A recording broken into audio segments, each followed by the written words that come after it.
When people talk about character development, they mention the growth of the character. When Moonlight talks about character development, it talks about what was taken away. I rewatched Moonlight and I discovered a boy gets taught at every age the safest place to hide is inside a dope hole. Hi gorgeous, my name is Sabrina and welcome to my channel. Moonlight came out in 2016 and is one of the best coming of age stories to ever grace this earth. No one is a bigger fan of Moonlight than me, and I have the screenplay to prove it. And if anybody wants to step up and challenge me, I'm ready. And by the end of this video, you'll understand how Chiron's body language defined his romantic and platonic relationships, the hardships of his first love, and the toll toxic masculinity takes on him. But first, let's recap this masterpiece. Moonlight follows a boy named Chiron living in an impoverished neighborhood in Miami with his self-destructing mother. The film navigates through his 3 life stages of being a child, a teen, and an adult. Unfortunately, through his life, he encounters the mortifying nature of his mother's drug abuse,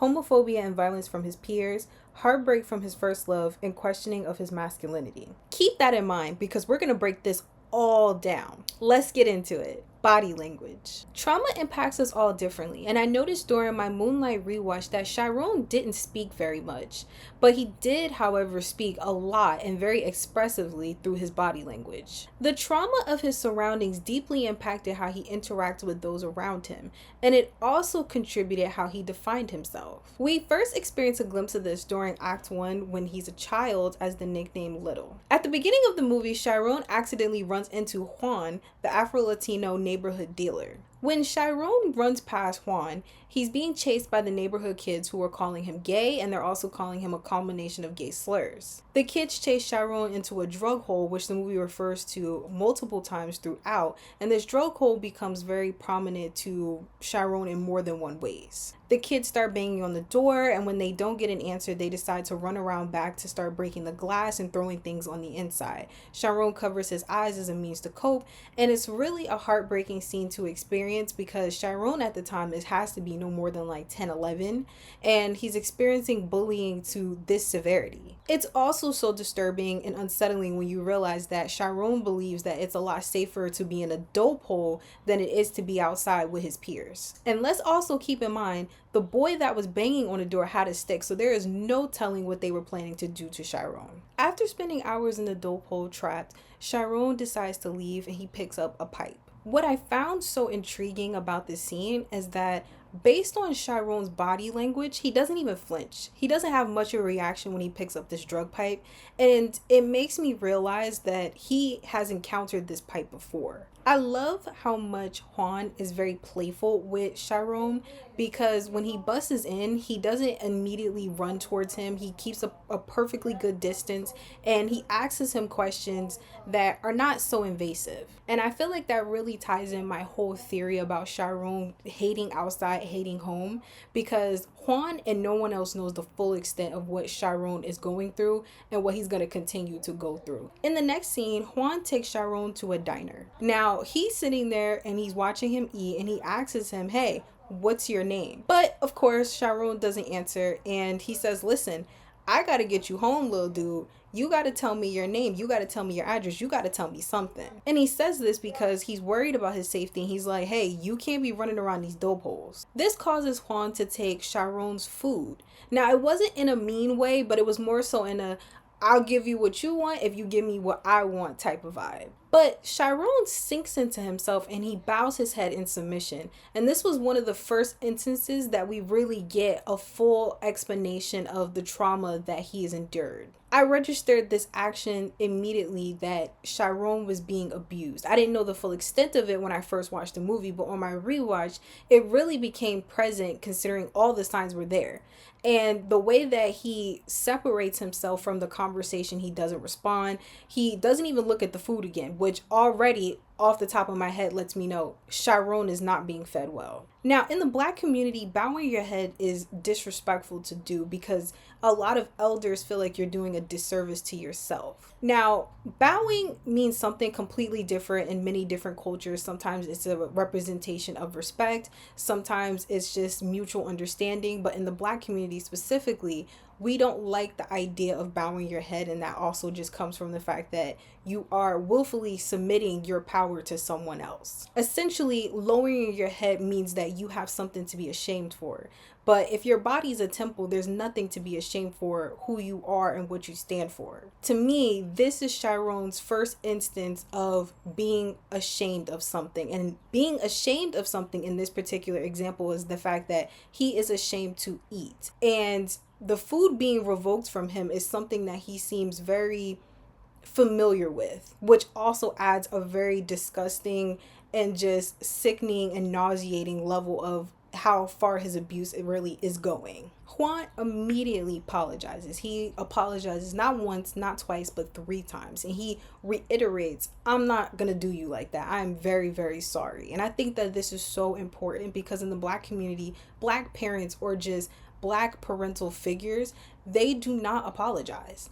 Many of us have to sit with the fact that something took place and you have to just wear that because they'll show it in other ways. They'll give you food, which Juan does, and they'll do whatever you ask of them as a means to apologize. But sometimes, or a lot of the time, all we need is just acknowledgement that you did something wrong for us to be able to move forward. And it's so touching because we get to see a softer side of Juan, and we also get to see the full extent of how much he cares and understands Chiron because it's possibly coming from a space that he was also in as a child. To really emphasize this point, he apologizes for the 4th and 5th time. However, Chiron is not having it, understandably so, because he did not like that he was violated in that particular situation. So Juan does the thing that surprises them both. He reaches out his hand and he says, I'm sorry again. This scene makes me so emotional every single time because he is going out his way to make sure that Chiron knows that he is sorry and that he wants to make up for what he did. And it's not just, oh, okay, well, he knows that talk is cheap. And instead of getting upset, he does the most wonderful thing imaginable. He takes his hand back and he simply says, okay. And then he invites Chiron to his house where he allows him to just process his feelings over the car ride. And that essentially is such emotional maturity because many Black parents take this as a stream of defiance, or they take it very personally as if it has anything to do with them per se. But it's more so just experiencing your emotions, going through them, processing them, and deciding whether you want to forgive this person or not because you have the autonomy to do so. So I love that Juan immediately lets him have that space. And he also gives himself space so that he can still process what he's done to Chiron because he doesn't want him to feel like he disrespected him intentionally. In the next scene, Chiron is eating dinner with Juan and his girlfriend. They ask him about himself and he tells them that he lives in Liberty City with his mom, and when they ask him about his dad, he shuts down. So much so that he pushes his plate away and he bows his head. And this is the second time that we now experience this bow because he has something else to be ashamed for. In this instance, we learn that Chiron, whatever happened, whether he knew his father and he left him or he never met him at all, it's something that's painful that he feels ashamed that he does not have. This scene is so well done because Teresa and Juan both tell him it's okay, you don't have to talk about anything that you don't want to talk about. And they also follow up by asking him if he wants to go home. But Chiron says he doesn't want to go home, and they don't force him to. Of course, Juan is like, we're harboring somebody else's child, but Teresa could care less, and she's like, hey, we got the room. That's so important because that's community. This immediately becomes Chiron's found family because they actually go out their way to understand him and to give him autonomy and make him feel like he's an equal like they are. That same night, we watch Chiron sleep in the guest bedroom, and he is sleeping as if he is on a cloud. The way that his body language speaks here is that he's sprawled out, he has enough room to roll back and forth, he's slobbering, and you can tell that he is sleep deprived. And what makes this true is the fact that the next morning when Juan is taking Chiron home, he sticks his arm out the window and he literally lets his hands play in the wind. Now, this is showing that he has more energy. He is now feeling safe to show more personality.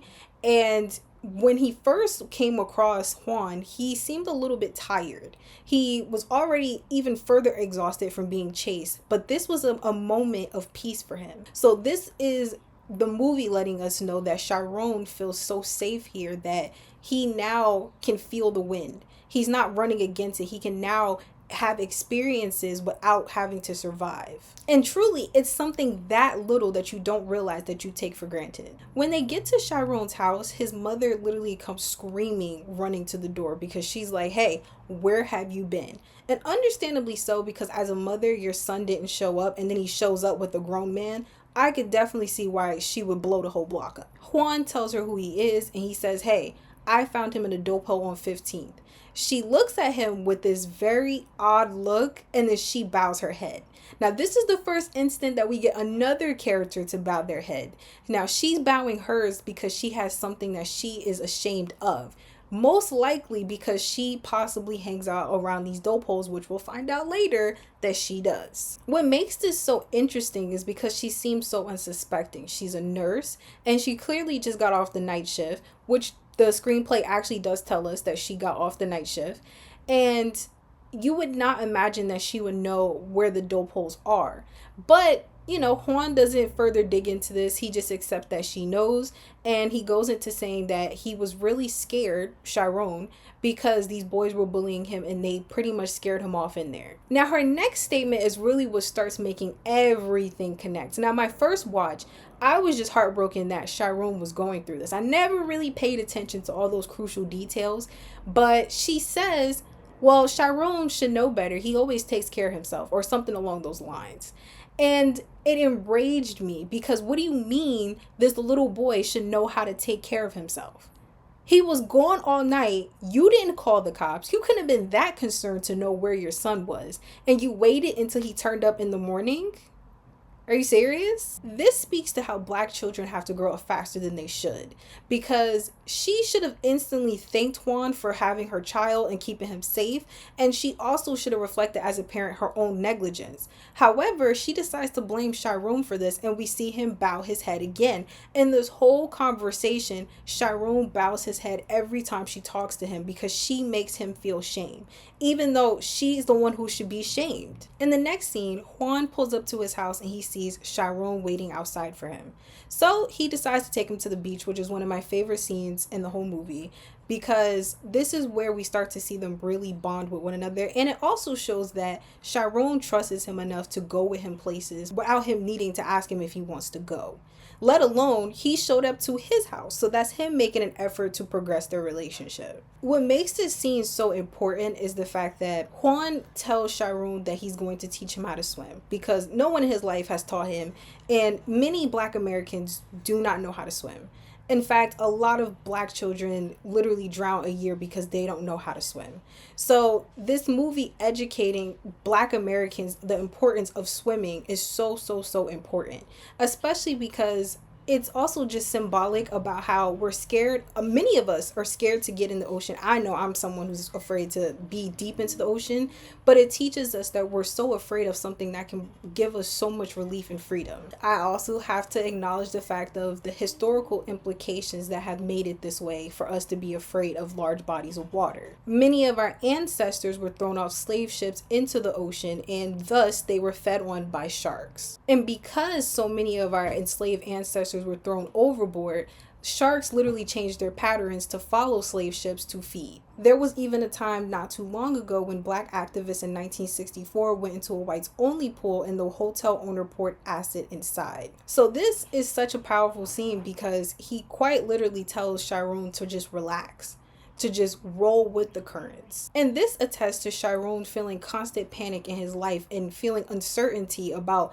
every single move that he makes. What Chiron doesn't realize is that Juan is quite literally teaching him how to regulate his nervous system and how to be in control of his emotions. One of my favorite statements in the movie is Juan telling Chiron, "You are in the middle of the world." And this scene means so much to me because it's so touching when he asks him, "Hey, Chiron, are you ready to swim?" He's given him the tools, he's guided him through it, he's reassured him, and now it's time for Chiron to put it to good use. And it just makes me think about Black children and how they're so deserving of the world, and they deserve community and people to instill in them to not be afraid and to allow themselves to use fear as a means to grow and to change and to see life and experiences without having it hold them back. Another amazing quote in the movie is when Juan tells Chiron, there's black people everywhere. There's no place that you can go in the world and there's no black people. He says he's from Cuba and he's seen many black people there growing up. He claims he was wild and running around with no shoes on as the moon was out. And one day he was acting up and this old woman told him,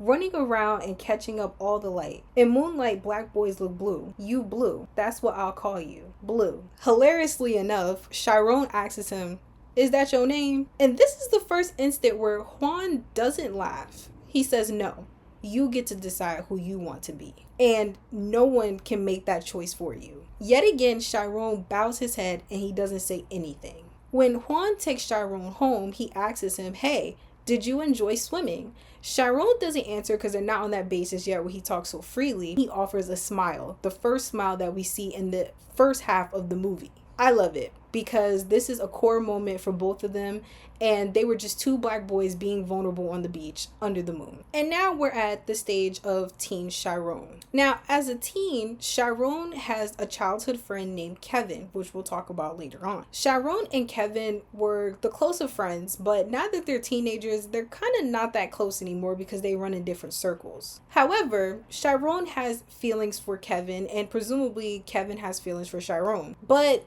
this particular instance, Chiron runs into Kevin on the stairwell and the two of them kind of connect, just seeing where they are in school and how things are going. Chiron ended up staying later at school because the school bullies are waiting for him outside.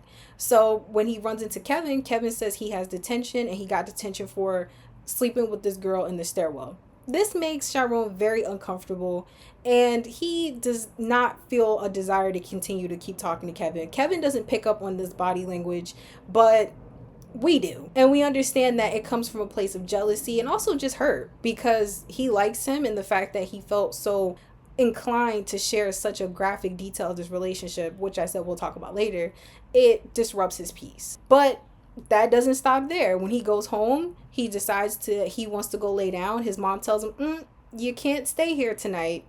And she gives him the boot. He ends up at Teresa's house because now he has nowhere to go and he's upset about his relationship with Kevin or lack thereof. And he's also upset that his mom is choosing the streets, drugs, and a man yet again. When he goes inside Teresa's house, he doesn't say anything. Now he's back to not speaking as he did like a child. And yet again, this is another instance where we see Chiron put his head down at the dinner table because he is ashamed about what happened between him and Kevin. And he's also ashamed about what happened between him and his mom. Teresa puts her foot down. She says, absolutely not. You know the rule in my house is that you do not put your head down. We run this household with pride and love only. I love it because she immediately picked up on his body language that he felt ashamed, and she reassured him that there is nothing to feel ashamed about in this household. We can talk about whatever you want to talk about, whatever you don't want to talk about. At the end of the day, I will tell you this. I love you and I care about you, and you will not sit up here and demean yourself in front of me. Teresa tells Chiron in the same instance, hey, this is your home too. If you need to be here, you can be here at any time. Chiron does the unthinkable here and he actually says thank you. This is such a special scene because Chiron doesn't talk a lot. And in previous scenes, he never thanked her for bringing him food or juice, but he showed his thanks by eating her food and answering her questions. So for him to say thank you, you understand that their relationship has deepened and that he's now in a space that he can express that gratitude without feeling shame. What's so crucial about this scene as well is because Teresa teaches him how to make the bed. She says to him, you need to know how to make the bed, so get over here and let me show you how. And he goes, what? I never noticed this in my first watch of this movie, but I don't believe Chiron has a bed. That's my running theory. Because as a child, he spent a lot of time on the couch. So when his mom would have people over, she would go in the room and close the door. If she's always got someone over, how is Chiron going anywhere to have privacy? It's like he's living in a prison that he's being surveillanced 24/7. It's so moving because Teresa also has valuable information to deliver to Chiron. We see that Juan taught Chiron how to swim because he was teaching him how to handle external fears. But it's a lot different with Teresa. Teresa is teaching him how to be a person, to how to be a functioning person, to be able to take care of himself, because the way that he was taught to take care of himself is to survive. She's teaching him a means of how to live in comfort, how to make a space feel warm. And it's such a polar opposite from his mom, who was very abrasive and hard on him. In the same scene, Teresa says to him that Juan and Chiron used to be thick as thieves. This is where we also learn that Chiron is now without Juan. Now, the transition between young Chiron into teen Chiron, there is police lights as we go into the transitioning chapter. So we know that something happened to him, even if the movie doesn't address it up front. We just know that he died. And this is another instance where Chiron bows his head because he feels shame about the fact that he's gone. He understands that he has done a lot of things, which we'll also talk about, and they had a conversation that was pretty tense before he passed away. So we don't really know the timeline of when he passed away. We just know it happened before he became a teen. I feel like it was probably one of those conversations that they never fully got to address properly. The next morning, when Chiron goes home, his mom asks him where's he been, and that she's been worried about him because he was gone all night, yet again, which is a parallel to when he was a child. But in that same instance, once again, why weren't you concerned of where he was? What really intrigued me about this conversation is the fact that she somehow brings up the fact that she knows he went to Teresa's house, because she said, well, I haven't seen Teresa since the funeral. So how is she doing? She automatically knows the fact that he went there. Now, I have an interesting Sabrina theory, as I always do. I feel like since Juan passed away that someone laced her drugs, because walk with me, y'all, because in the previous act, when she was doing drugs that she was getting from Juan, she still looked like a functioning person. She looked like she had she was a little hyper, but at best she still looked like she still had her life together.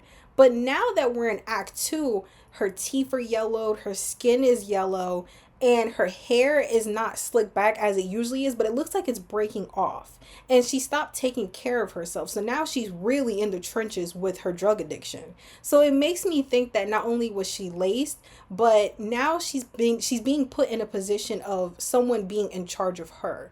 Because Juan, he just dealt to her as long as she had the money. But we know that dealers out there, they definitely have nefarious reasons. And if you don't have the money, they're going to make you do things that you don't want to do to get your fix. Now, when I first watched this movie, I never picked up on the intensity of this scene. It was just, to me, at first, I'm just like, how dare you? Like, how dare you speak to him in this manner when you don't care about him? But that was just more so me just being young-minded when I seen it. And I didn't really fully grasp the concept, because when they make it to the door, she's begging for Chiron to let her in. Now, Chiron's looking at her weird because he's like, well, why can't she get in? But she's like, come on, open the door. I got to get in there. Now, initially, when I watched it, I thought, okay, it must be drugs in there. That's why she's hollering at him and he's so reluctant.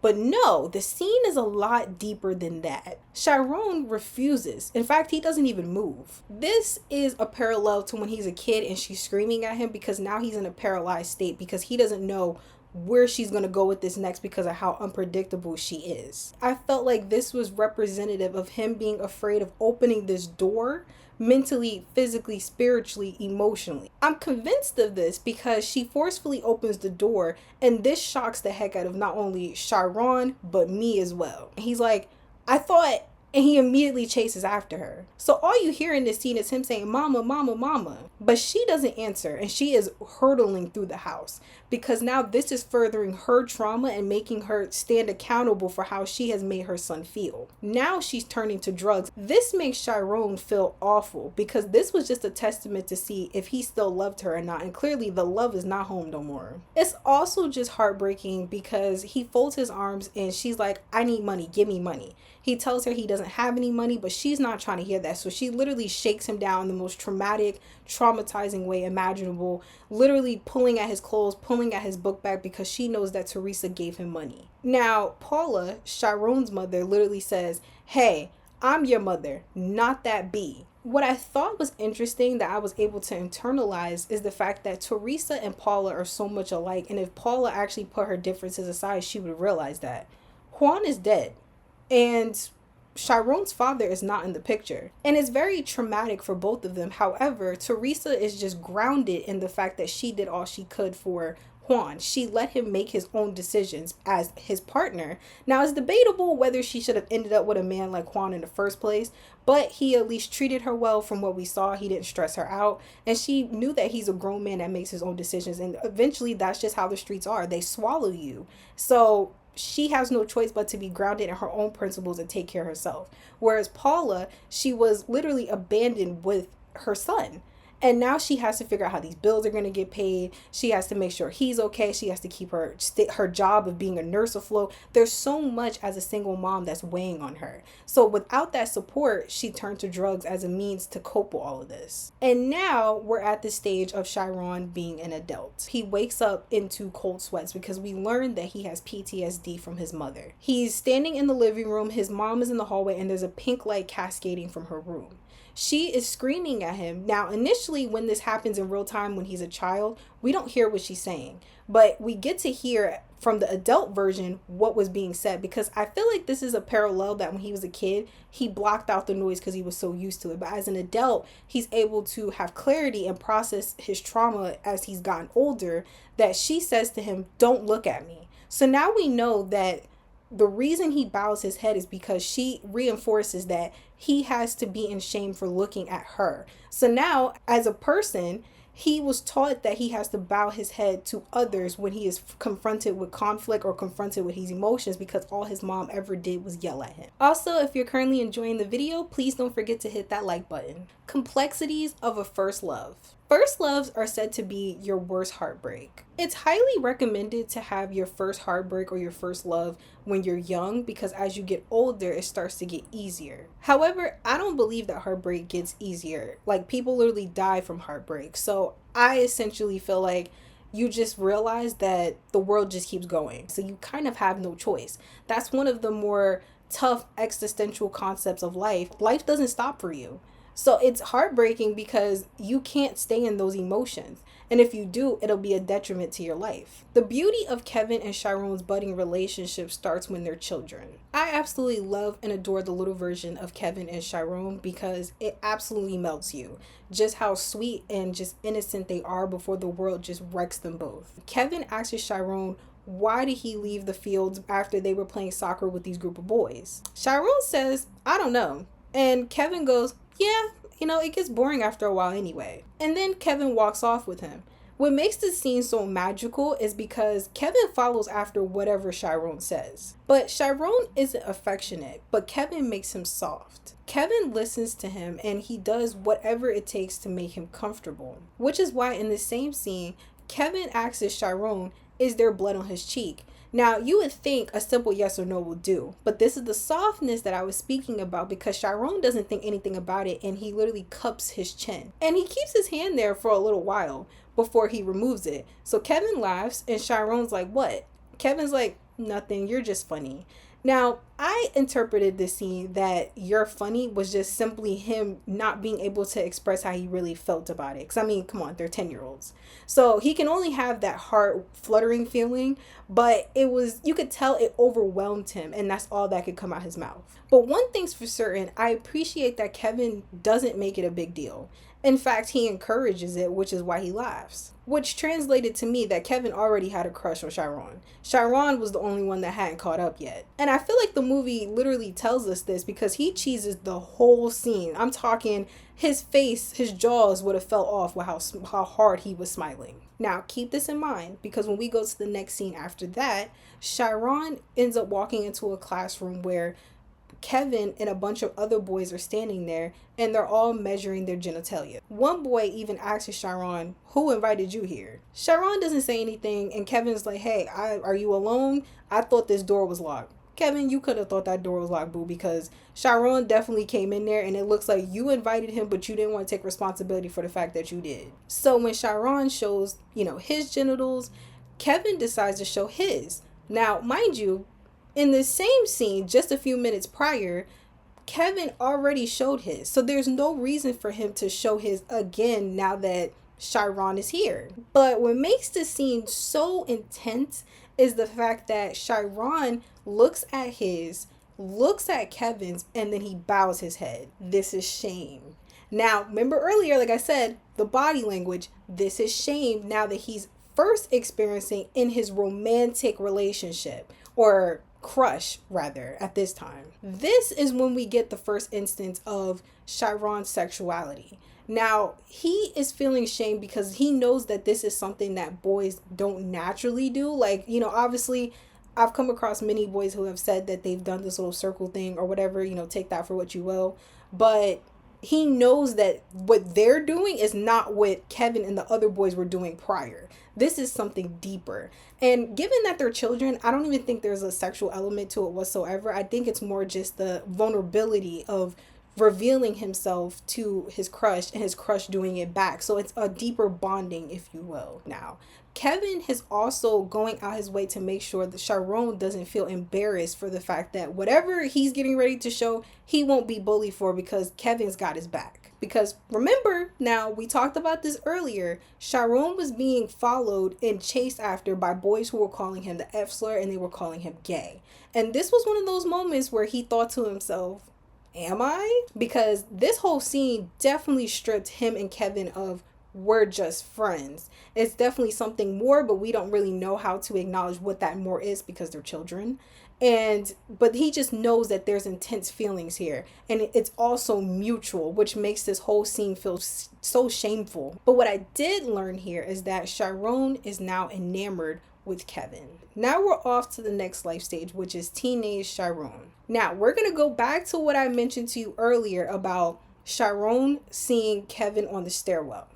Kevin approaches Chiron and he asks him, why are you here so late? He says, oh, you know, he's just chilling out. He doesn't even tell him why he's here. If anything, Chiron decides to flip it on him. He's like, well, why are you here? And so Kevin's like, well, I'm here because I got caught having sex on the stairwell. Kevin follows up and says, you so nosy. And I'm like, shoot, me too. Who was it? He goes, oh, it was just some trick. He even goes into great detail by stating that he only wanted oral from this girl, but she wanted more, and that because she was so loud, that's the reason why they got caught. So he had to lie to the principal and say that they're high school sweethearts, and he pretty much got off on just detention. In this whole thing, Chiron was not vibing. His head was bowed, his body language was just off. He backed up even further from him to create distance because he was hurting.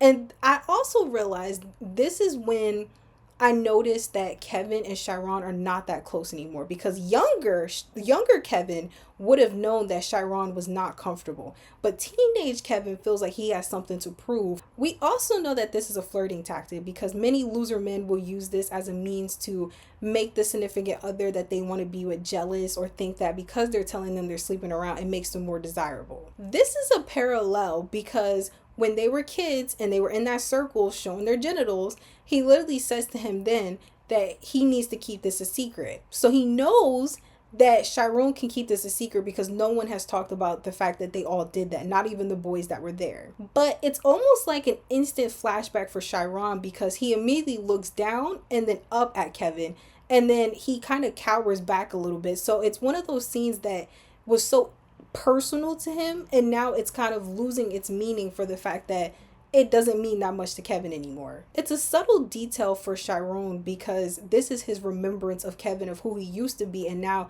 having to adjust to who he is now. He's much older now, so he doesn't know teen Kevin, but those feelings are still there burning for him. What makes this scene even more confusing for Chiron, because Kevin calls him Black. He says, I'll see you, Black. This is a nickname. Now it's a callback because when they were kids, he would call him Little. And everyone else will also call him Little. But now he's upgraded to a new name, even though they don't talk to each other like that. So Kevin just made that up on the spot. And that is the reason for why Chiron gives him these longing looks, because he's like, well, what does that mean? The next day, Chiron is literally trying to go home, but he gets sidetracked by some bullies. So instead of going home or to Reese's house, he decides to go to the beach. Now, the last time Chiron was at the beach, he was with Juan. And I feel like this speaks to two different things. One, he misses him and he is going through a time of distress. And in this moment, he would have asked him what he should do or how he should handle something, or he would have life advice. And he misses that aspect of their relationship to not have guidance. So essentially, he's now being put into a position where he has to swim on his own. The beach is the last place that he truly felt love. And I feel like Juan being gone, it's like he spiritually orchestrated the fact that Kevin would be there that night as well. Because if you remember, I said Juan tells Chiron that he's in the middle of the world when he's in the ocean and that black people are everywhere. I feel like this is symbolic because as he's at the beach, Juan is the world. He's sitting at his world.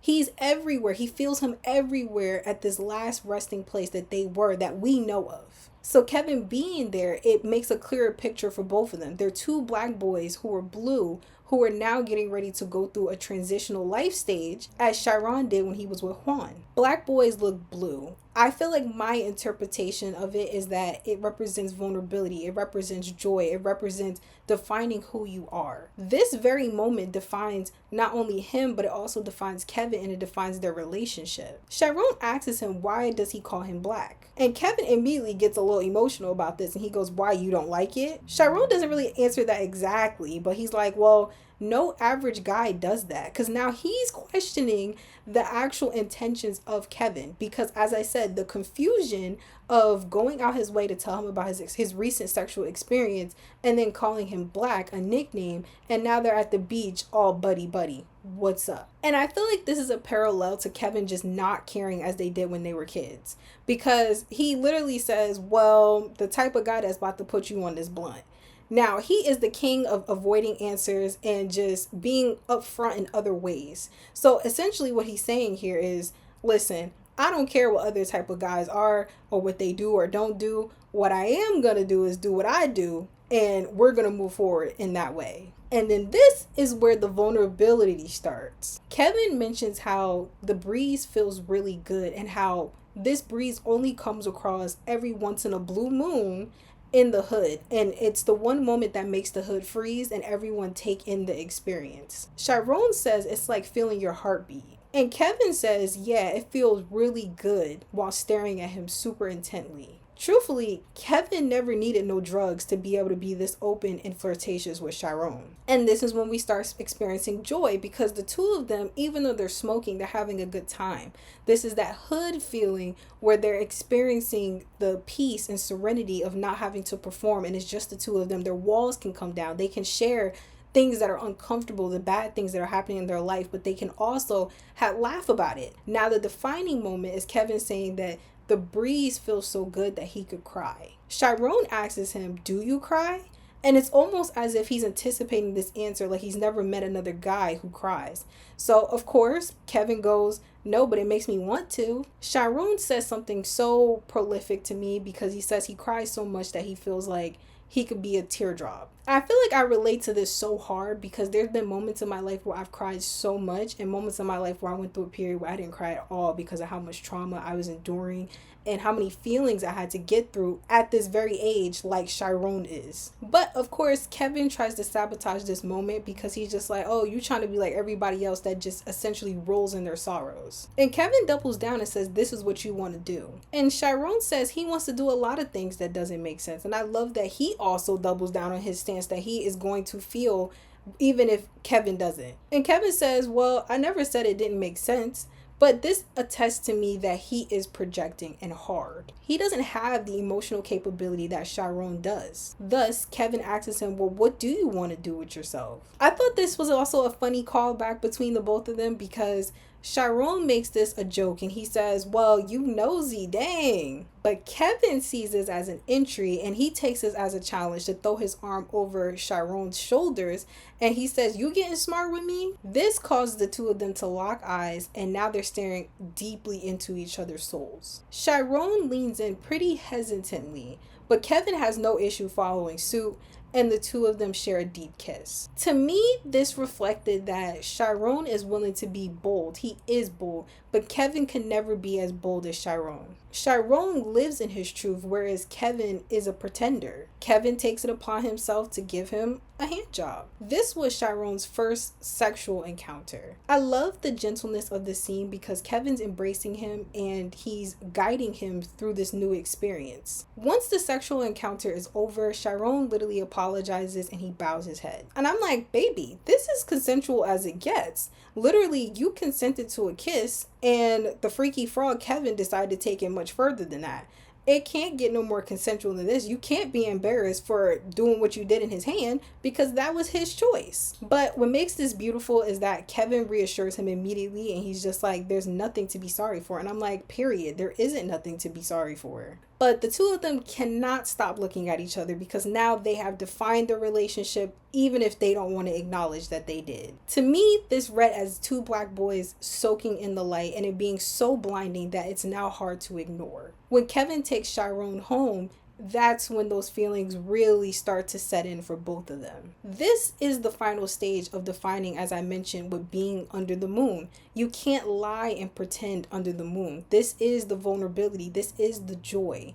The moon is literally guiding you to be where you're supposed to be. When they're sitting in the car with each other, Kevin literally asks Chiron, has he ever done something like this before? Chiron shakes his head and he thanks him for the ride. When he gets out the car, ironically, he shakes his hand with the hand that he gave him the hand job. This to me furthered their intimacy and it added a more vulnerable level, and it also attests to how much they actually love and adore each other. Because when you are intimate with someone, stuff like that should no longer bother you. Because now you have this understanding with each other that it's all love at the end of the day. It's nothing to be ashamed of. And that to me lets me know that Chiron is no longer ashamed of indulging in pleasure. And that Kevin is now no longer ashamed to even and go that far with him, because he's also being vulnerable in this car. He also has this scared look on his face because he doesn't know what this is going to do to their friendship. He doesn't know how this intimacy is going to impact him personally. But it also just had a sad layer because Chiron, while being like, I don't know, maybe 16, 17, not saying you should or have to experience sexual experiences in high school. You know, there's nothing wrong with being a late bloomer or anything like that. But it makes me sad for him that poverty and trauma quite literally stole his youth from him. So he doesn't even have to go that far, but even just having a kiss with someone, exploring your crushes, poverty stole that from him. Like, a lot of people don't realize that poverty itself is traumatic. So the fact that he has so many things that he's lacking, he's going without love. He's going through a scarcity of no food, not really having many clothes, not having a support system, all of these things that a teenage boy shouldn't be going through, or a child rather, or a person rather. He's experiencing all these things at such a young age that it's stripping him of his youth. The next day, Chiron is on a high. He sees Kevin at the lunch table and he is cheesing, trying to get over there, but Terrell, the school bully, decides to intervene. Terrell gets up from his lunch table and he starts talking to Kevin, and you can tell they're not close no more either. All those group of boys that they grew up with, none of them are even close like that with each other anymore. And it's reflective in their conversation because Terrell instantly starts talking about when they were kids and how the school lunch was disgusting. And, Kevin follows along. He's like, whatever, just, thinking it's small talk. But you can clearly see that Terrell has an intent, and it's a very malicious intent at that. Terrell eventually gets tired of the small talk, and then he decides that he wants to bring up a game they played in middle school called Knock Down, Stay Down. But he nods along anyway, and so Terrell says, well, if I point somebody out, you gonna knock them out? And it doesn't really take Kevin much long because he realizes, okay, I need to pretty much fall in line or there's going to be problems for me. So he says, hey, point him out, I'm gonna knock him out. This movie makes me emotional about Chiron because I don't play about him. Like, I literally, the only movie to make me feel emotional every time I watch it, I literally be ready to cry from start to finish. And this scene makes me so hurt because I feel the betrayal radiating through the screen. It makes me mad because Kevin didn't put two and two together that he was gonna have to fight Chiron. And I'm just like, if you're such a good fighter, why not just fight Terrell? His gang wasn't even in the lunchroom. You definitely could have fought on Chiron's behalf. And it really ticked me off because he allowed the validation of Terrell and the gang and the street cred to be the reason why he chose that over defending Chiron. But I also love this scene because we just talked about the moon scene, right? And we talk about Chiron, and now he's blue. He has this very tough face on as Kevin is standing in front of him and punching him. And every time he punches him, Chiron literally gets up and he stares at him with the same look like, keep doing it. Yeah, this is what you want to do. These are your actions. You are hurting me, and I'm going to let you know that you're hurting me. But I'm not going to give these people out here a satisfaction that you're hurting me because you're punching me. You're hurting me on a deeper level that only you and I know. Because we just had that vulnerability. So now they're telepathic with it. Now Chiron is getting in his head, and he's making him feel bad because Kevin's face is now terrified. Even though he's throwing these punches, he is begging him to stay down, but Chiron will not stay down. And it's so powerful because this is one of those moments where Chiron lifts his head up for the guy that he loves, and he's so betrayed by him. But this is now self-love. This is self-worth. And I feel like Terrell, I don't know if maybe he picked up on not their relationship, but how strong that he's becoming, because then he ends up pushing Kevin out the way, and Terrell and the gang end up jumping Chiron on the ground. And it just makes me so mad because when Kevin takes a step back, he watches it, and then when all the officials come out the school, like the principal and stuff, he takes off like everyone else. Didn't even see if he was okay, didn't even run to like make sure he is still breathing, left like the coward that he is. And now that brings us to adult Chiron. Kevin calls Chiron in the middle of the night, and I'm ready to blow everything up. I'm ready to blow him up. Because how dare you call him after he got arrested because you didn't take up for him. Kevin said he got his number from Teresa, and Chiron literally shot up in the bed because he realizes he's actually speaking to Kevin. Kevin asks him, does he remember him? And Chiron says, yeah, it's been a while. And of course, I'm angry on the behalf of Chiron, but Kevin does offer him an apology and said he's so sorry about what went down and his actions and all things considered. Chiron gets really emotional about this. His lip quivers. He doesn't really say anything, and the conversation kind of just furthers on because Kevin recognizes that the feelings are pretty intense between the both of them now. Kevin says to Chiron that he works at a restaurant now and he would love for him to come down because he'll cook him a meal. He also follows up with the fact that he's a cook now and that he also went to jail because that's how they get them caught up out there. They, meaning the police, that anytime black boys are trying to hustle on the streets, one of the leading causes of them going to jail is because of that. So while being locked up, he trained to be a cook and he just kind of fell in love with it. And what he says next is also shocking because he admits to Chiron that he called him because a dude reminded him of him. Kevin says to Chiron that he will talk to him later, and Chiron doesn't give an answer at all. I believe that Kevin expected this because he hangs up, but Chiron kind of rubs the phone over his face because now he is now having those same conflicting and confusing feelings that he did as a teenager for Kevin. This is the complexity between loving and hating Kevin for what he's done to him, but also those burning feelings of all the joy that they shared together. When Chiron does make a trip to go see him to get a cooked meal by him, Kevin is just as flirtatious as ever. And you can see the flutters on Chiron's face because he is literally shocked. Like he is watching him like a hawk. He doesn't know what to say. And Kevin is relishing in this because he's also experiencing those same feelings, but he just can't help to be expressive about it. What I love about adult Chiron is that we haven't seen him bow his head at all in Act 3. But this is the first time that he does. And the reason that he does is because he is now in the presence of somebody that he loves and adores and respects. So playfully, Kevin tells Chiron like, hey, what took you so long to get here?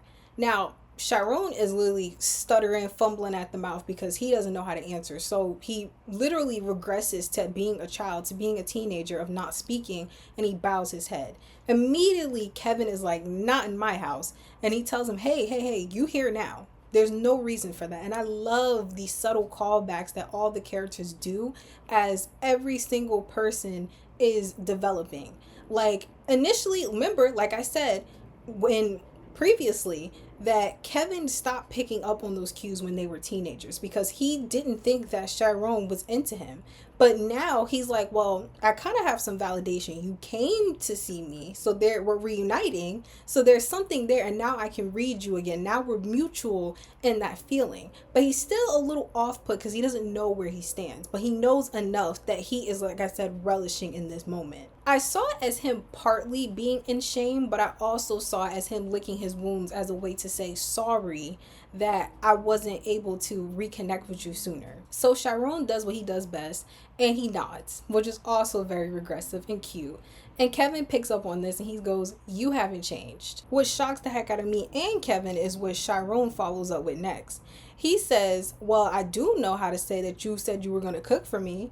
And of course, Kevin is over the moon about this. He gives him the most flirtatious, like, smirk. And you can tell that he is really loving this new confident Chiron that stands before him. So in the next scene, Kevin brings up that he has a son with this woman named Samantha. Now, Samantha, I believe, is the trick that he had sex with in the stairwell because he said that they had him when they were really young. And he also says that he can't go back to the streets or go back to the trapping lifestyle, or he just can't go back to jail because now his son is his world. And then he asks Chiron about his experiences and if he's seeing anyone. But once again, Chiron bowing his head, not speaking. Now this time, I think this is also a callback to when Juan took Chiron's food, because Kevin doesn't take his food, but he says, grandma's rules. If you're going to sit and eat, you can sit and talk. So instead of answering the question, Chiron gives more information about his life and about where he is. He said he went to juvie and he got sent to a facility in Atlanta where he met a guy in jail and the guy taught him how to trap, and now he is essentially trapping in Atlanta. Kevin immediately says, that's not you, Chiron. And Chiron says defiantly, you don't know me. Kevin takes this as a great offense and says, I don't know you? And of course, I felt like this was just their dynamic of when they were teenagers, because Kevin gets a little bit more stern with Chiron because he gets frustrated that he gets treated like a doormat. So now this is essentially him being frustrated with his life choices because he knows that he's capable of more. And now he is asserting dominance in a way that feels familiar to Chiron. And he can't answer him. So the two of them have a stare off, and of course, a customer comes in and Kevin has to walk away, but he sucks his teeth because he is mad. I also just love the little moments in between of when they leave the restaurant because Chiron decides to take Kevin home, that they have a lot of little longing glances between each other as they're in the car. And they also show a little bit more of their playful side, but also just that childlike nature in them of just having that crush and those butterfly feelings. I thought that this was a lovely parallel because when Chiron didn't have a car, Kevin took him home from the beach. But now that Chiron has a car, he's taking Kevin from work past the beach, and we find out, oh my God, Kevin lives across the street from the moment that they shared. It's also just humorous because in the car, Kevin literally says to him, because now he's clocking him back for him asking him, well, why did you call me? Kevin goes, why did you come here? That's not normal for somebody to just drive all the way here. And keep in mind, Kevin is like shamelessly eyeing him during this whole car ride. What makes it funnier is the fact that Kevin says to Chiron in the same breath, well, where you gonna be staying? And so Chiron literally turns up the radio and Kevin is like cackling to himself, hand covering his mouth to hide his grin. And Chiron literally is like fighting the grin on his face. Now, remember the beach scene, right? Because now that we're at Kevin's spot, Chiron looks at the beach at that exact spot they had their intimate moment. And now the both of them are getting ready to have yet again another redefining moment because they're not those teenage boys anymore. They're grown men, and now they have to reestablish who they are and what they plan to be. When they get inside and after settling down, Kevin asks Chiron, well, who are you? And he also asks him, are you hard now? And Chiron says, no, I'm not. Chiron also looks down again, which now this is probably the third or fourth time in this act that he puts his head down only for Kevin. And Kevin immediately acts and he's just like, whoa, I'm not trying to upset you. I'm not trying to cause any problems. I'm just asking. I'm sorry. And I believe Kevin picked up on the severity of this situation because now he asks Chiron, does he remember the last time they seen each other? and the masks just slip off. Not saying that they had like mask in a bad way, but just more of like a protective shield. That goes away completely because now Chiron is like, the last time I seen you, I was very angry. I was going through a lot. And he pretty much lost everything because of Terrell, his gang, and Kevin and all their antics against him. He also transparently answered that he built this persona just because of what happened so that he doesn't go through that anymore. He's now hard because life made him hard. If he continued to be soft, then people would continue to take advantage of him. And I definitely feel like this is reflective in his clothes because now he wears black. And Chiron never used to wear black. He used to wear colorful clothes like everyone else, and that just kind of let me know that he lost his whimsy because now he wants people to know that he means business. Kevin is also being vulnerable because he says that he was never a really good guy to begin with. All the stuff that he went through, he did those things for other people, and that he's now in a space where he's starting to choose for himself. And now that he's doing what he wants, he has 18 months left on his probation. He has a son. He has a steady job. And now he doesn't have the worries of trapping and hustling and wondering if he's going back to jail. He's satisfied making shoe money, as he said, because this is a life that's worth living. It's a life that brings him peace. Chiron gets really quiet and he says to him, "You're the only man that's ever touched me." And doubles down to the fact that he's the only person that's ever touched him. To me, that is a true lover. That is a yearner. That is a lover. And that is someone who is deeply romantic. Not saying that if he had, decided to sleep around, he wouldn't be any of those things. But the fact that he did that because of one person that he loved and cared about speaks volumes about his character and how he views love. And I just love this frequent callback shot from all three life stages of how him and Kevin always find a way to meet in the middle. There's always a bit of distance between them, but they're always going to connect and meet in the middle no matter what it is. And that was one of those moments where they decided to close that gap between each other because they were staring at each other with so much emotion. There's so much in the air that makes them feel like this is where they belong. This is now the last scene of the movie where the two of them sit on the bed and Kevin is embracing Chiron the same way he did on the beach. Only difference is nothing sexual is happening, but it's a warm and loving and comforting embrace. It's a familiar embrace. In this scene, neither of them are blue anymore. They're now red. And this is symbolic to me because this is them choosing love. They are choosing happiness. They are accepting the fact that they are mutually desired, that they care for one another. And it also just speaks to them accepting who they are and what they plan to be. In the ending shot after the scene is Chiron literally looking back at the camera as a child.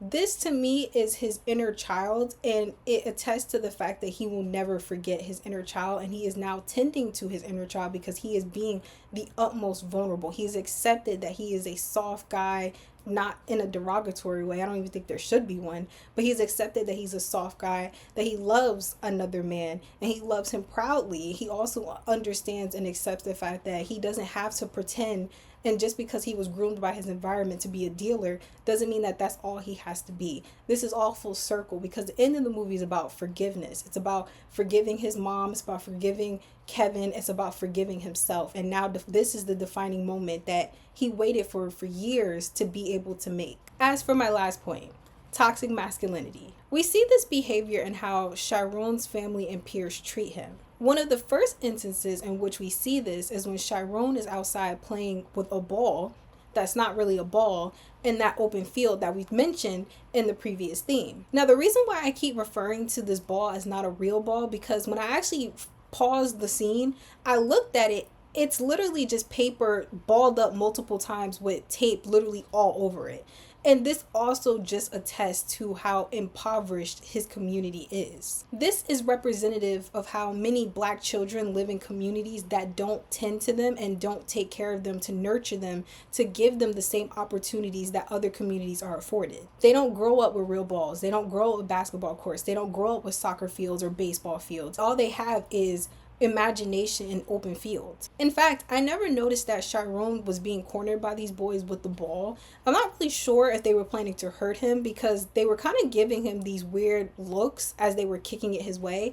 Either way, Kevin picked up on it and he ran over, snatched the ball, and took off running for everyone to chase him. To me, this was an act of Kevin protecting him and understanding that he is who he is. Like, he's not going to roughhouse in the way other boys are and fight back. He's going to continue to be himself. So he tried to shield him as much as he could from the pain, which is why, as I mentioned, he becomes frustrated with him later on because he can't always look after him, which is why he tries to push him, even in that same, like, even in the next scene of that, where he tells him, like, hey, listen, you got to stop letting them do this to you. This is not okay.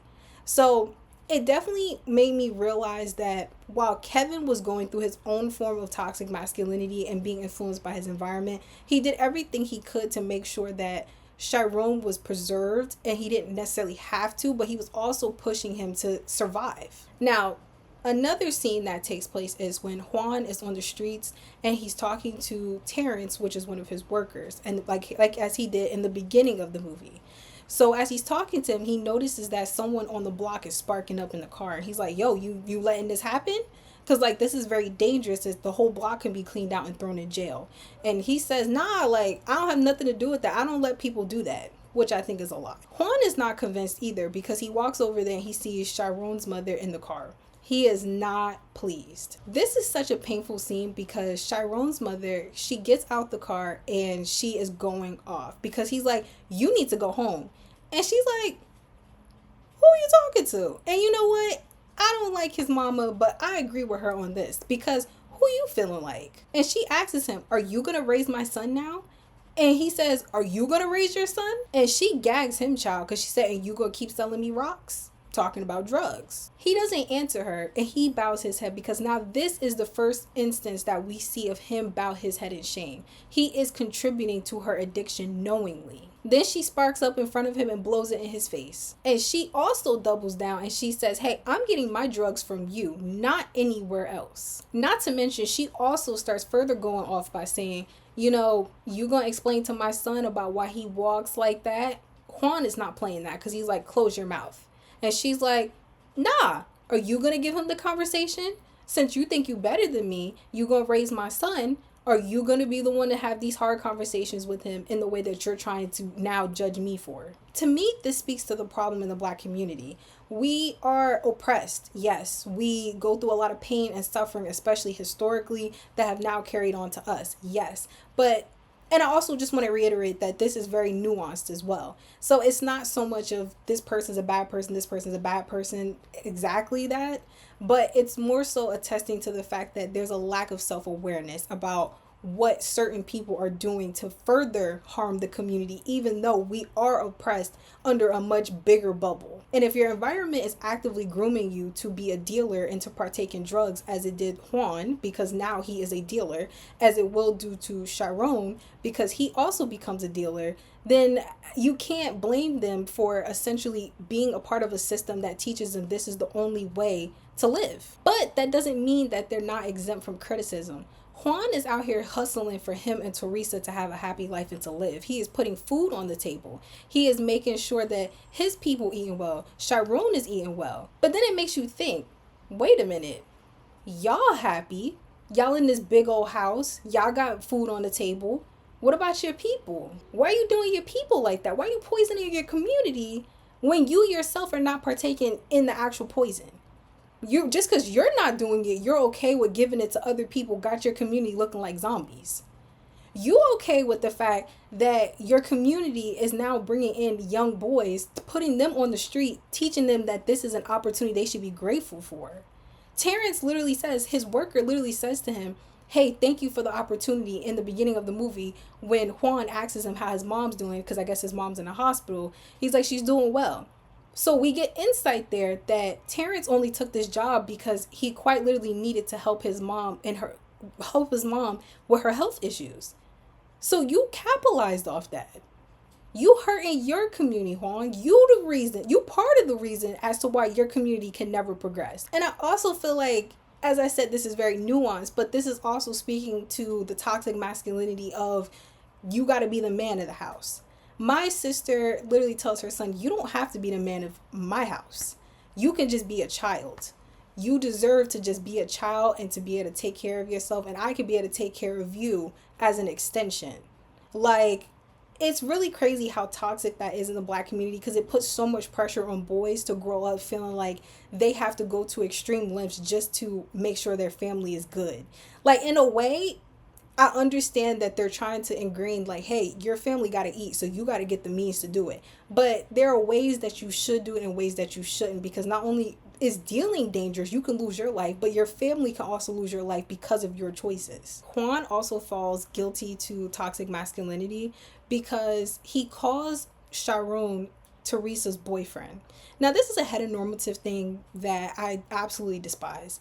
They hate when we sit up there and say that two young boys together are boyfriends, but it's okay for them to say boyfriend girlfriend because that's the default, that's normal. So in this scene, it kind of annoyed me, but I could tell it was just him being nervous because he had just seen his mom the night before and it got into that tussle. But I just wanted to bring that up, that not even he, despite how much he braves his trauma, how much he puts on a brave front, he himself also has to perform sometimes when it comes to toxic masculinity. Because in that same conversation, he says to Chiron that Teresa has a crush on him. Which is interesting because that night before, Chiron's mother Lily tells him, are you going to explain to him why the other boys bully him because of the way he walks? And that makes him ashamed because he doesn't know how to have that conversation with him. So the fact that he pulled this card makes me think it wasn't in malicious intent, but he was trying to default because he doesn't know how to handle that conversation and he's not sure if he's ready to. Now, this conversation is important because Chiron learns the ins and outs of what it takes to be a man and how he can define himself as one. I also love the fact that Juan also tells him from a not toxic masculine point of view, but just as a man, as a person, how he should carry himself. He says to Chiron, never have your back against the door. And my parents raised me like that as well, that they prepared me to understand that I should always be prepared for something to happen. So you never have your back towards the door unless there's someone that you trust in front of you. But even then, you take that step to make sure your back's not towards the door. Chiron asks the biggest question of them all. What is an F slur? Now, this scene is funny. It's not supposed to be funny, but it's a funny sadness, if you will, because Juan tells him, it's a term that demeans gay people. And he says to him, like, listen, you can be gay, but you can't be that F slur. Now, I normally don't like when people use the F slur, even in a casual setting, whether it's said to them or whatever the case may be, unless you're gay, I don't believe that you should say the slur. But I understand that in this context, this is more of a Black American approach. It's harsh and it's bold, but he's saying it out of love and endearment, and he's letting him know, like, I'm taking this approach so you take me seriously and you understand the severity of what I'm saying. So for instance, my mom has worked in the education field for forever, and she has seen and heard a lot of disturbing and heartbreaking things. So when she comes home to us, ever since we were kids, she has given us that same raw speaking to. Like, my mom doesn't mince her words, and as extension, I don't mince my words. So at 6 years old, she told me about sexual assault, she told me about kidnappings, and she told me about all sorts of crazy stuff. I'm sitting there, I'm shocked, me and my siblings, but because of her telling us the raw truth, it kept us safe, and we never encountered, I guess, harmful things to that degree, because she prepared us to understand what these things look like and how to pick up the clues, and when you feel like something's not right, then you should be able to remove yourself from them. So Juan telling Chiron, like, listen, if someone's calling you that you need to go. You should never allow someone to call you that, and you should never feel like you should be defined by that. It's also just pretty funny that he says to him, well, you can be called that if, and then Teresa's me like, we're not going to get into that. And I just love that Chiron asks him, like, how will I know? And instead of telling him to stay in a child's place, as many Black American parents do, or that he's too young, as many parents do, he simply tells him, you'll know when you know. And Teresa follows up and she's just like, listen, you don't have to know now. And Juan also follows up and say, yeah, you don't have to know now. Take your time. And you think that that's the hardest conversation Juan would have that day, but it's not, because Chiron brings up the fact that he knows he's a drug dealer, and he asks him, is that what you do? And Juan, literally, his body language is now very tense. He is shaking a bit. His face is like really tight, almost as if he's getting ready to cry because he knows what's going to come next. And Chiron asks him, my mom do drugs, right? And that's essentially his way of asking him, do you deal her drugs? I love that he says it in such a childlike form. He doesn't really ask him like the most bold question out loud, because it still attests to his innocence and him not wanting to push too many boundaries, because he already asked him if he deals drugs and Juan already answered him. So Juan doesn't say anything initially at first, and then he says yes, and Chiron literally gets up and walks out. Juan is literally emotional wreck. He is crying. Teresa reaches over and cups his hand, and he understands now as he bows his head that he is now disappointed and disturbed Chiron. And this is what I meant by earlier about Chiron literally bowing his head when Teresa mentioned him after he died, because that's a conversation that was left up in the air. Like I said, we didn't see all their moments. We don't know when Juan died. He could have died on that night for all we know. But that conversation was something that they clearly never got to work out, and they never got to express the full weight of it. Because I'm sure Chiron is very upset with him because he contributed to the fact that his mom is an addict. And he wasn't honest with him up front that was the case. So even though he asked him, he was honest then, but that still felt like something, it still feels like a betrayal because you knew and you didn't say anything. And now we're at the stage of Chiron the teenager. Now when Chiron is in school, he encounters this bully named Terrell, as I mentioned a few times. Terrell decides to embarrass him in class, and he says that Chiron is not paying attention because he forgot to change his tampon. This speaks to toxic masculinity, because toxic masculinity also extends to misogyny. So he decides to bring up the fact that because he didn't change his tampon is the reason why he's emotional. And he's also belittling Chiron as a man, or as a boy, or however you want to see it best fit. He's literally berating him as a person so that way he can have validation from his gang. And he also calls him little. This is where we see Chiron really start to use his voice, because he immediately shuts it down and says, I'm not little. Now, the teacher really ticks me off because Terrell is getting off on saying all of this. But the moment that Chiron says something, he literally tells Terrell to finally back off. And Tyrell, he's already sat up there and humiliate him in front of the whole class. He shouldn't even gotten that first thing off. And then we see Terrell again, because when Chiron, the day he went to the beach, he was on his way to Teresa's house because he didn't want to see his mom. But Terrell and his friend find him in the street, and they decide to start bullying him. It's so weird how much Terrell keeps track of him, because he was just like, well, you're not going home, so you going to Teresa's house.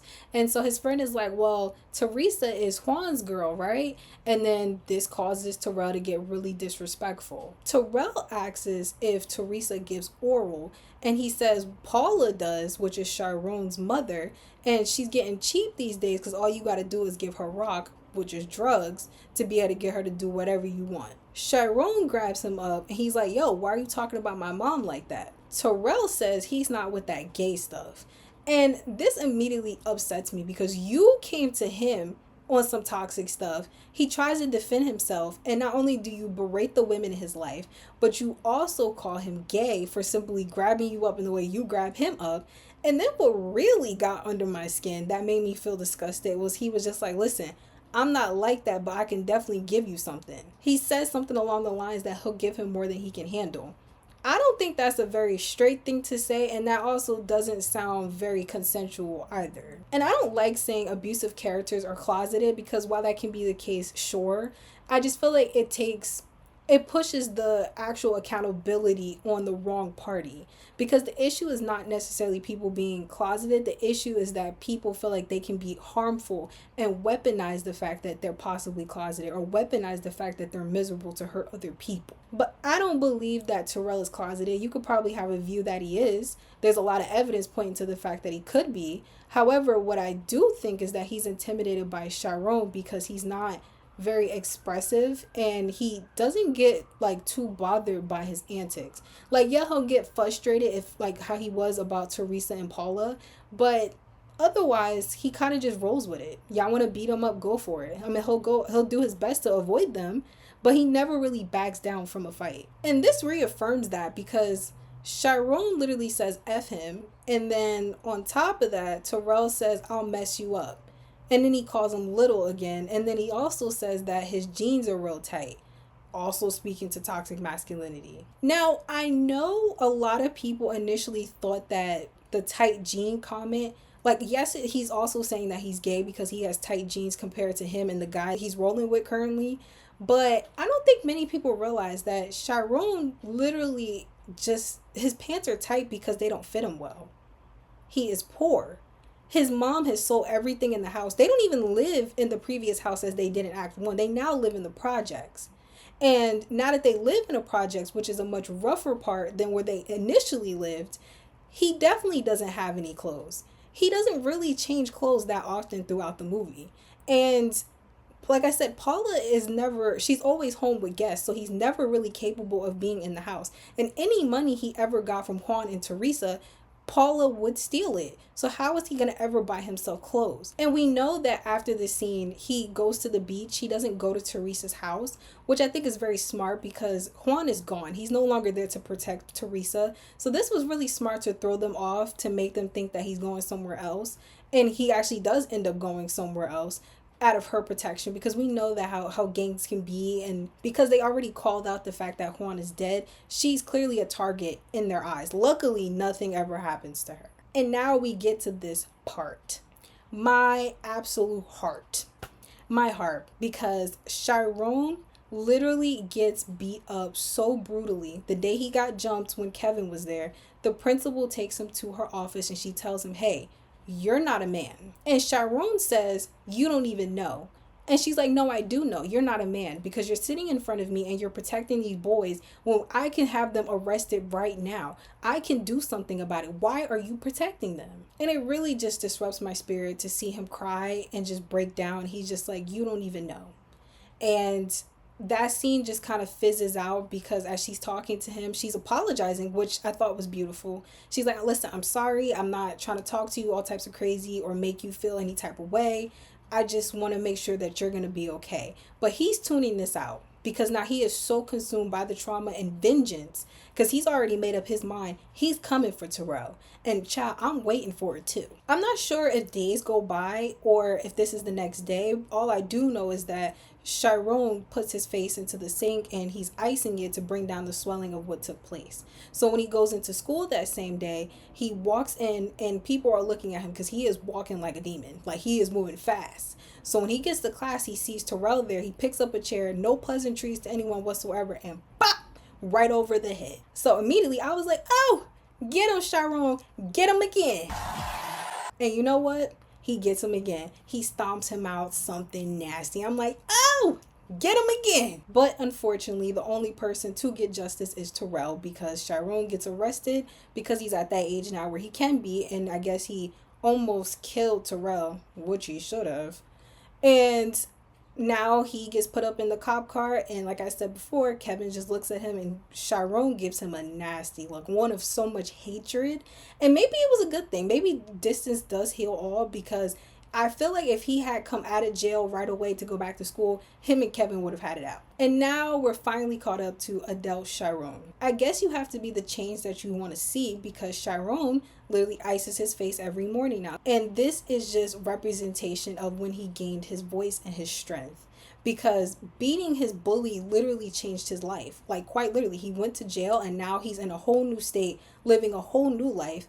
And now he has to face the fact that this new life he has to live hard. So this every single morning icing his face makes him hard. It makes him the top dog now because now no one can mess with him because he starts his day off on that type of timing. I also thought this was very interesting because you can tell the bullying really resonated with him for the rest of his life. You can tell Chiron never really forgave Terrell because when he drops Travis off, he's sitting in the car and he sees in the alley a tall guy with locks and two friends.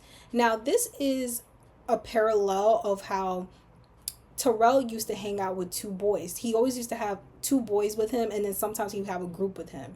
So him seeing that guy was very triggering because his face gets tight in the car and he also grabs his gun. He gets ready to leave the car and then it fades to black to him now at nighttime. So we don't know if he ended up killing those people or what. We just know that there's still pain harbored about how he feels about Terrell. I feel like this also speaks to him now being an adult and experiencing toxic masculinity, because now he feels like he has to weaponize his pain to hurt other people, which is why he also probably became a dealer, because now it's in some way allowing him to finally feel like the big man, and him feeling like now that he's in charge, he has something to prove. Now, the same day that he drove to Miami, he goes to see his mom first. We learn that she's in a rehab facility, and she's there because she's ready to turn her life over. I guess things got so bad for her that she lost everything. Chiron tells her he didn't really sleep well because he has nightmares, and she says, well, you should talk to someone about that. Maybe you should talk to me.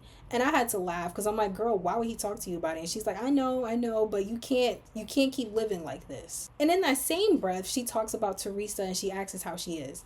And all Chiron offers is that she's okay. And I feel like this is an indication of him being a man, because he is protecting the one woman in his life that fought so hard for him.